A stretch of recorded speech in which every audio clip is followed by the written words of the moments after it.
Little kids camp we had, I love that little kids camp. You talk about just want to play the game because they love it. It's great to see that and to watch how much they improve. And then the older kids had a lot of kids through again, helping them, making them better, and we make it tough on them. We do those same things with our players we do with these guys. I mean, the fourth quarter drills, all that. Just teach them how to work, and the kids did a really good job. I know you talk a lot about conceptual learning. How much does it help facilitate that with having your own players functioning as instructors? Exactly right, and seeing it. And I'm going to tell you what, it's great having them as instructors because I'm going to tell you what, now they see what it's like to be a coach.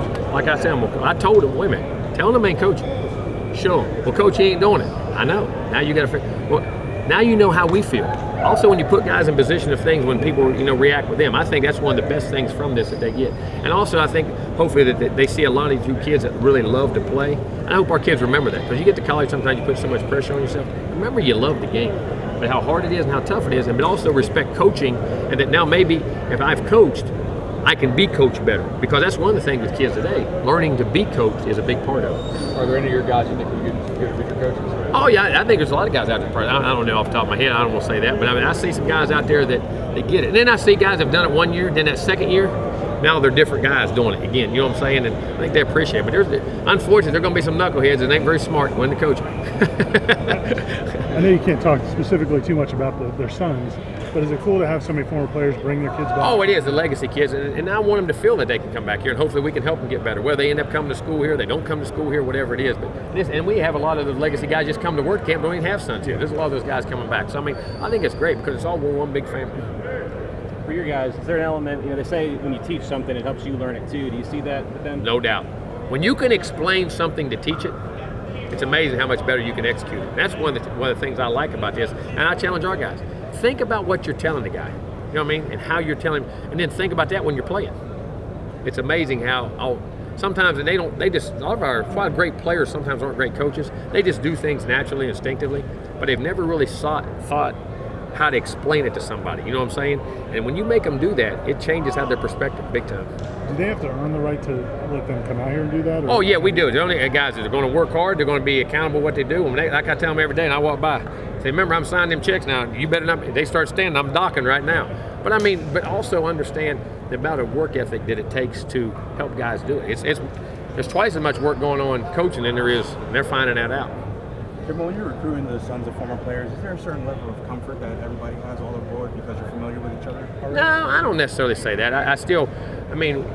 Will you evaluate guys in that regard? We evaluate them as if they weren't legacy kids or something, because remember, those guys weren't ever legacies either. You know what I'm saying? Everything's got to be fair and what's right. And I always believe this with legacy kids. In my opinion, I think you got to make sure that they are capable of being there, because I think sometimes that makes for a bad experience for the kid if it doesn't work out just right. Do the dads, since they've gone through the process, understand that you can't sign all of them? Oh, no doubt. And that's best when we're straight up front and honest with all of them. So it's a good relationship, yes.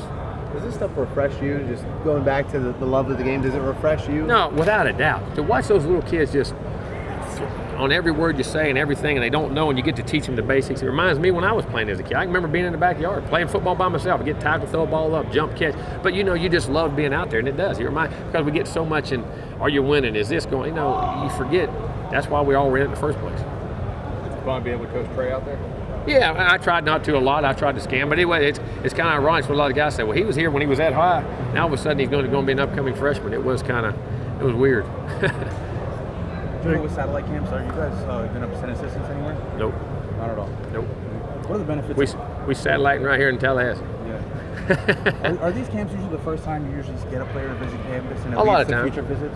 Oh, a lot. Most definitely are. And I think it's very critical to get here. One, to see how you coach, one, to be part of it. And it's a huge percentage of guys we have on our team usually come to our camps just because. I think not just, but they get the experience to see what it's like to really come here. How hard is it to kind of recruit a kid if they never step on campus? Extremely hard.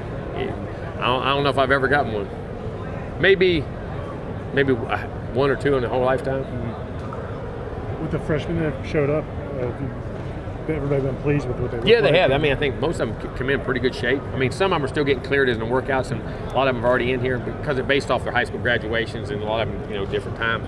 But we feel comfortable with the guys we got. We're happy we got the guys we got. Is it just Jordan and Emmanuel you're waiting on as the clearinghouse type stuff? I believe so. I don't want to check 100% and say that. I think that's right.